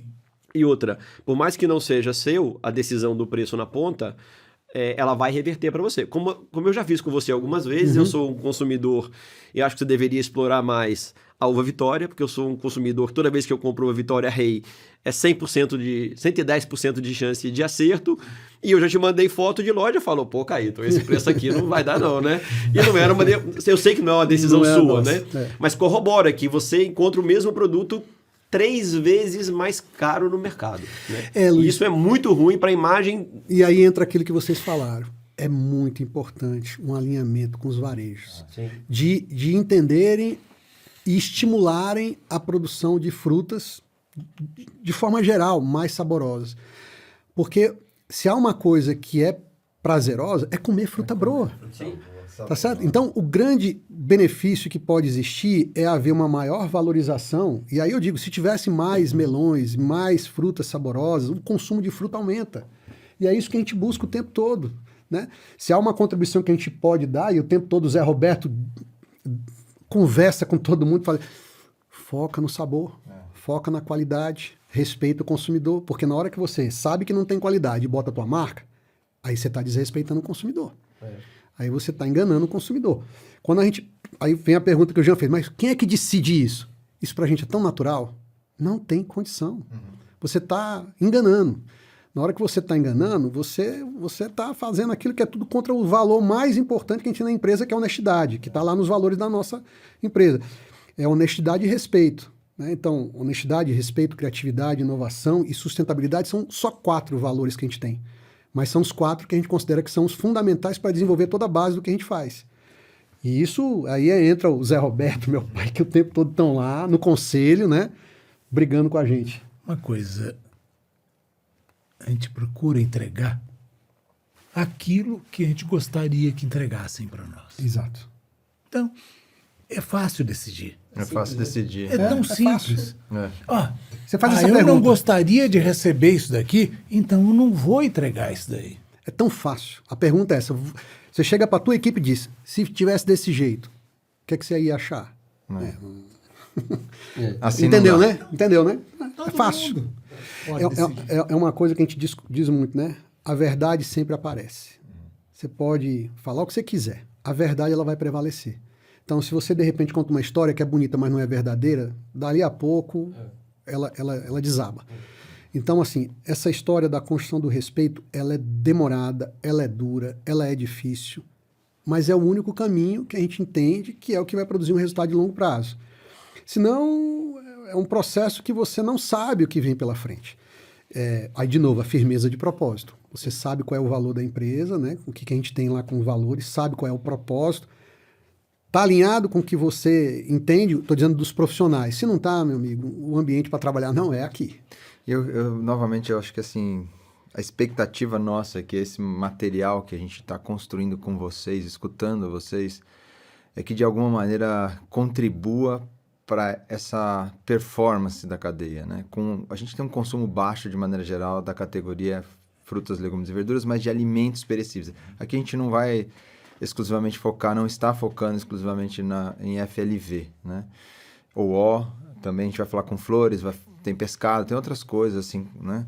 Então, esse grupo de alimentos, e espero que isso ecoe de fato, de alguma maneira, nas redes de distribuição. Porque não tem lógica, né? Assim, se a gente quer aumentar o consumo, eu preciso entregar esse produto com qualidade, sabor, mas também numa precificação justa do outro lado. Porque é um negócio que a gente vê, poxa, aí recentemente, né, nós falamos sobre quebra também. A gente tem acompanhado bastante. Então fica essa coisa, não, o FLV é o que mais quebra, o FLV... Mas também, né, tirando as questões de operação, etc. A quebra é um negócio interessante. De novo, né? Qual é o nosso foco, Jean? É não deixar o problema ir para a mão do consumidor. Sim. Então, a quebra é uma consequência, às vezes, do próprio produtor saber que o produto está com problema e empurrar para a cadeia. Sim. Aí a gente diz, eu transportei, eu gastei dinheiro com embalagem, tudo isso é caríssimo. É isso mesmo. Tá certo? Aí você chega, bota na banca, aquilo dá problema para o varejo, você se queima com o varejo, você se queima com o consumidor, se você estiver botando marca. Se você não está botando marca... Tá certo? Não tem problema Tudo nenhum. vale. Então, é impossível. A quebra é uma consequência da qualidade do produto que vem do campo, Sim. da natureza mesmo. Então, se você tratar a cadeia, e aí eu concordo com você plenamente, se há uma coisa que a gente tem que fazer, todos nós no setor, é como melhorar a qualidade, seja no aspecto de shelf life, seja no aspecto, né, de sabor do produto e tudo mais, para que o consumo aumente.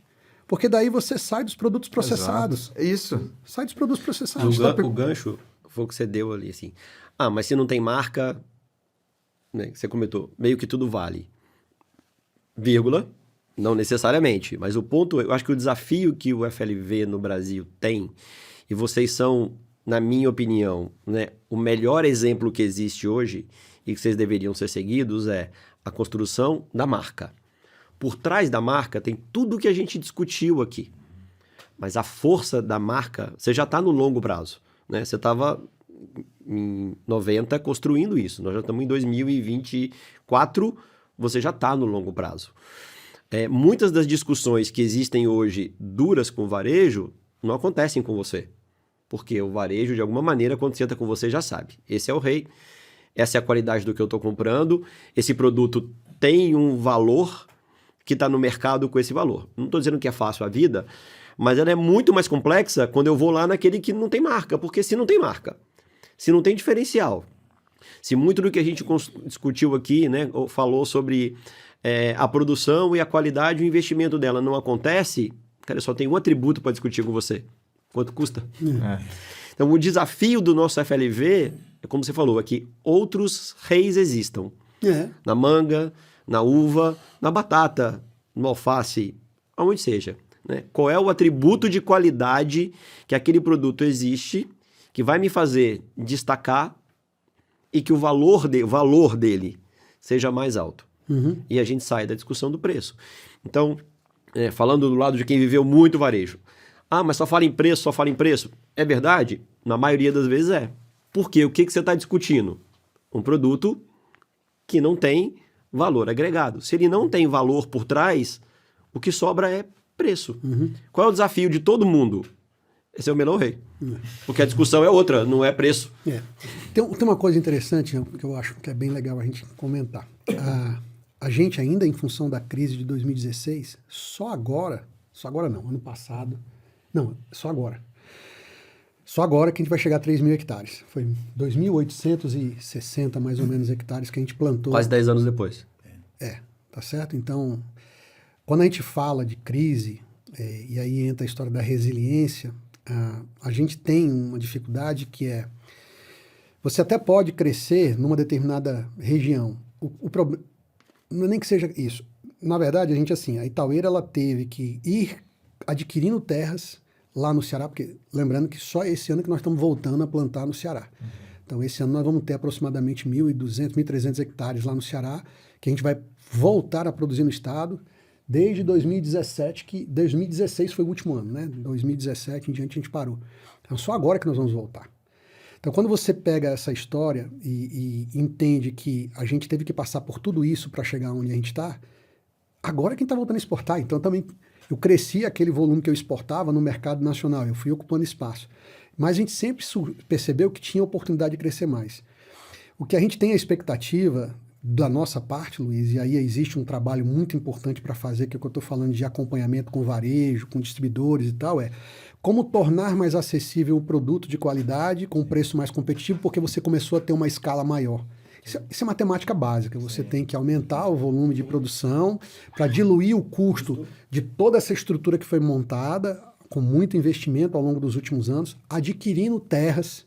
Quando você pega um projeto como esse lá do Ceará, só do governo do estado para botar energia elétrica foi 33 milhões. Da nossa parte, mais de 50 milhões para botar packing house. Nossa Senhora. Você imagina, 1.300 hectares você puxando tubulação elétrica, cabo, bomba, tudo lá. Então, montando estrutura do zero, montando casas para as pessoas morarem, porque a mão de obra Você tem que trazer de outras de fora. regiões. Tal. centenas de quilômetros. Então, é um investimento pesado. Então, há uma expectativa nossa, sim, de que haja um potencial de aumento de consumo, que a gente vai ajudar a construir, né? Eu acredito muito nisso, a gente acredita muito na Itaueira. Há um potencial enorme no setor de frutas, legumes e verduras do Brasil, mas tem que ser trabalhada a questão do sabor, da qualidade, do respeito ao consumidor. E a gente entende que, da nossa parte, isso vai ser construído com ainda muito trabalho, gerando muito emprego, muito esforço, e que isso vai se tornar mais competitivo, com um preço mais acessível para o consumidor. Mas vai ter que ter uma mudança na relação com o varejo positiva. Benéfica. Benéfica. A ideia é assim, é muito melhor você ganhar mais, vendendo mais barato, girando mais, Com vendendo certeza. mais, do que vendendo com preço caro, com a margem alta, vendendo pouco. Porque eu acho que, aí é a minha suposição, lá no varejo ele faz uma conta que eu faria, né? Eu posso ganhar esse valor vendendo muito ou vendendo pouco. Sim. Como é que eu faço, né? Se eu girar muito, aí vende. Então entra um trabalho muito... Não é, mas um pouco de mais ou menos, porque, como eu disse, margem de prateleira não adianta.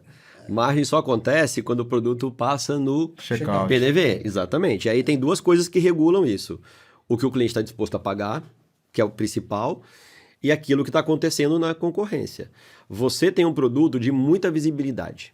Então eu vou dizer para você, se amanhã, o ano que vem, daqui a 2 anos, você tiver um nível de produção muito maior, um custo mais baixo e você movimentar o seu custo, pode ser que no primeiro mês ninguém faça nada. Não, peraí que eu vou abrir um pouco a minha margem. Mas em seguida, alguém vai se deparar com um volume maior para vender e falar, não, puxa, mas se eu vendia por 15, eu posso vender por 10, só um exemplo qualquer, e eu vou dobrar a minha venda com 10, aí ele vai apostar no 10, ele vai descer pro 10. Quando ele descer pro 10, o vizinho dele fala, opa, por que você tá 15 se o outro tá 10? Ele fala, eu vou baixar, eu também tenho custo, baixa para 10. O mercado, hein? No meio do caminho tem exceções, como a gente sabe que existem, mas o mercado, ele vai se regular pelo que o cliente começa a querer pagar, porque ele fala, eu já sei que eu posso pagar 10, eu não vou pagar 15, porque eu posso pagar 10. E os varejos para produtos como o seu, eles estão sempre olhando porque o vizinho está fazendo. Então o mercado vai se autorregular. Terão exceções. Isso aí a gente sabe que vai acontecer. Isso é uma né? coisa que a gente faz, né? A gente respeita muito o mercado, é por isso que a gente fala, tem que o tempo todo estar respeitando o consumidor. Exatamente, ele vai se regular. Eu acho que o cerne aí é como nós juntos, nós produtores, distribuidores, varejo, quem estiver na cadeia, né? Olha para o consumidor. Sim, Deixa margem para todo mundo. Todo mundo pergunta, por que a Itaueira não vende direto para varejo? Porque no nosso modo de entender, o importante não é vender direto para o varejo. O importante é deixar uma parcela do bolo para cada um, para que o bolo seja gostoso. Porque se o bolo não é gostoso, ninguém quer comer o bolo. Então a nossa visão é, como é que a gente faz para que nesse processo o varejo ganhe dinheiro, o consumidor fique morto satisfeito porque está comendo uma fruta que é acessível, está mais acessível para ele, é gostosa, o distribuidor ganha dinheiro, quem estiver na cadeia está ganhando. E isso gera a capacidade de você continuar investindo e continuar fazendo, né? Porque os desafios, que a gente não tocou neles aqui, né? Não, vamos ter que fazer um outro rapaz, programa para poder falar disso. Todo dia a gente levando entendeu? pancada. Todo dia pancada, né? Preço disso que sobe, preço daquele que sobe, custo disso que sobe, custo... E ninguém vê. Sim. E ninguém vê. Sim. Né? E aí a gente tem que lutar com isso, ser criativo e tal. Mas, de novo, a gente gosta. Porque como administradores, né, que somos, né, os desafios é que nos movem, né? Cara, e depois que você entra para o ramo da FLV, cara, quando essa mosquinha te pica, cara, muda tudo na sua vida. Porque nenhum dia é igual ao outro, nenhum ano é igual ao outro. Tudo muda. Quando você acha que você sabe, comprei uma fazenda, tudo certo, hein? Já produzia até melão nela, não preciso fazer nada. Você chega lá e fala, então, ó, a água não vai vir mais, hein? Falo, por isso que eu lhe digo. Podia ter sido antes de eu assinar esse contrato, né? Por isso que eu lhe digo, a gente tem o tempo todo que ter a humildade de respeitar, né? Tudo que acontece, cara, vamos com calma. E outra coisa, melão, melancia, a gente ainda não entende nada, porque tá tudo mudando o tempo todo. Mas é isso. Jean, você é o controlador do tempo. A conversa tá ótima. Eu acho que a gente vai ter que marcar uma segunda para falar dos desafios. Porque desafios geram oportunidades. É isso aí. Não é? E a gente tem aí. sempre que olhar o desafio com o lado da oportunidade. Então a gente merece um outro papo. Mas infelizmente precisamos. E também encerrar, porque né? assim, olha, vou voltar à origem da conversa. A gente não quer que o seu Zé se aposente. Se aposenta, é verdade. Então, É verdade. então o senhor vai ter que voltar. Então, Segura a aí, Zé aposentadoria Roberto. vai ter suspensa. Vai ser Segura aí, Zé suspenso. Roberto, porque vamos ter que fazer o capítulo 2. Vai. Porque tem muito mais tema Eu interessante vou pra gente adiar a tratar. aposentadoria, então, até o próximo capítulo. Exatamente, por favor, hein? Olha, assim, eu agradeço demais a presença de vocês. Desde que a gente desenhou esse projeto, vocês logo vieram na nossa mente de que a gente precisa conversar com a Itaueira.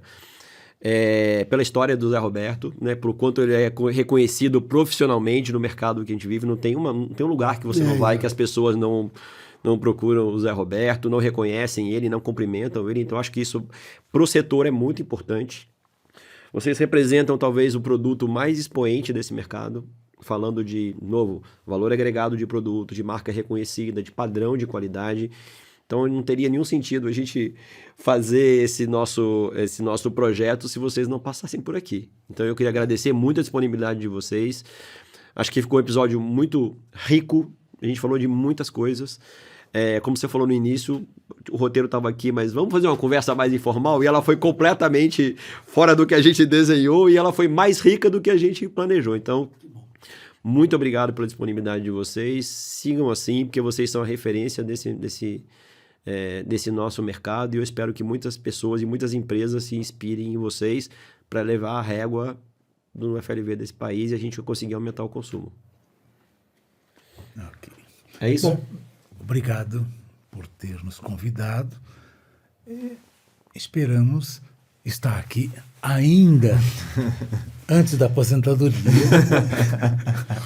para o próximo encontro. Muito bem. Jean, Luiz, muito obrigado. A gente adora bater papo, principalmente com vocês, que a gente conhece e respeita há muitos anos. Tem uma história que talvez muita gente não saiba, mas uma das primeiras pessoas que eu conversei foi o Luiz. Quando eu cheguei, ele estava lá no GPA e eu vim com uma ideia meio doida, né, de ler os números do GPA e ajudar. Aí ele disse assim, Caíto, isso que você está falando é música para os meus ouvidos. Ele disse isso para mim, não me esqueci nunca.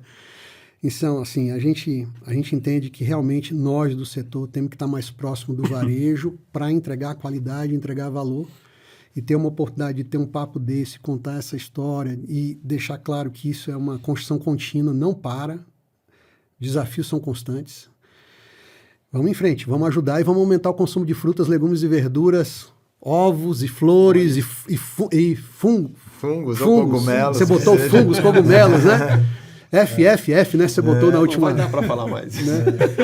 Ó, esse negócio tem que ter. Tá crescendo. Tem que falar que nem os americanos. Produce. Bota tudo lá, né? É isso aí. Mas muito obrigado, gente, tá? Nós que agradecemos. Nós que agradecemos. Muito obrigado, de coração. Valeu. Mais uma vez, quero agradecer à GS1 Brasil, nossa apoiadora, para a realização desse nosso encontro. Lembrando que a GS1 é responsável pelos padrões de códigos de barra, códigos em linha, os códigos 2Ds. Importante aqui lembrar que dentro lá na GS1 tem o Centro de Inovação Tecnológica, o CIT, vale muito a pena visitar, conhecer. E para fazer esse contato é através do site gs1br.org e ali é possível fazer toda a conexão com o time da GS1. Vale a pena buscar essa informação lá. E você que nos assistiu pelo YouTube, não deixe de se inscrever no nosso canal, deixa aqui seu like, assim você ajuda o canal a crescer e a levar esse episódio para muito mais pessoas. Estamos também disponíveis no Spotify e no Applecast.